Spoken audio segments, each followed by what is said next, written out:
যারা এখানে বিবাহিত ওরা সবাই জানে ডায়লগটা, না এই ডায়লগটা সবাই পায়। আর এটা হচ্ছে স্কুল, শাশুড় বাড়িটা হচ্ছে স্কুল। কথা হচ্ছে যে এক বাড়িতে গিয়ে 30 রকমের মেয়ে থাকে তো, আর এখানে টিচার বেশি পাই। হ্যাঁ, আমরা হচ্ছে স্টুডেন্ট, ওরা হচ্ছে টিচার। মানে এখানে শিক্ষকের অভাব নাই, স্টুডেন্ট সবগুলো ভুল, স্টুডেন্ট যেগুলো করবে সব ভুল। একটা আমি নিচে সবার নিচে দেখো 7, এবার হিপ লম্বা নিব, হিপ লম্বা সেম এক পাশ থেকে যেখানে হিপ শেষ হবে সেখান থেকে কি নামবে, হিপ লম্বাটা নামবে। তারপর এটা চওড়া কত নিচ্ছি 2 না,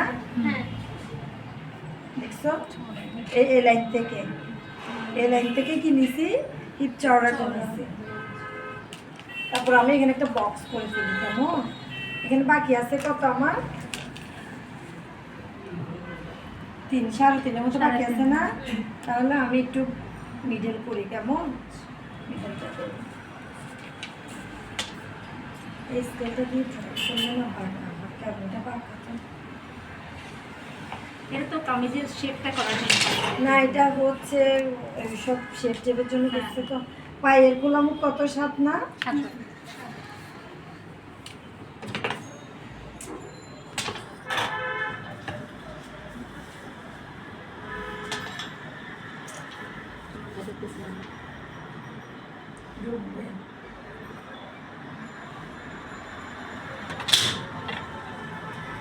ড্রয়িং এর মতো হচ্ছে। এটা হচ্ছে ছেলেদের প্যান্ট, ছেলেদের প্যান্ট ঠিক এভাবে কাটিং করতে হবে আমাদের। তাহলে আমি এখন কাটি, তাহলে তোমরা প্যাটার্নটা ক্লিয়ারলি বুঝবে কেন এটা দিচ্ছি ডিজাইনটা। ঠিক আছে, নিচে করির জন্য করি নে ছেলেদের পট্টি পরে যেটা পট্টিও নেই, ছেলেরা কখন করি আমার প্যান্ট পরে। পিচ্ছি পাচ্ছে।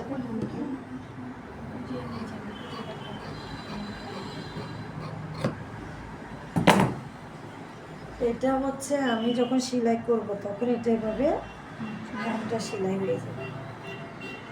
এই জায়গাটা কাটবে না, কোন জায়গাটা এই যে পায়ের সাইডটা এর থেকে একটা আসছে, হ্যাঁ এটা কাটছি তো।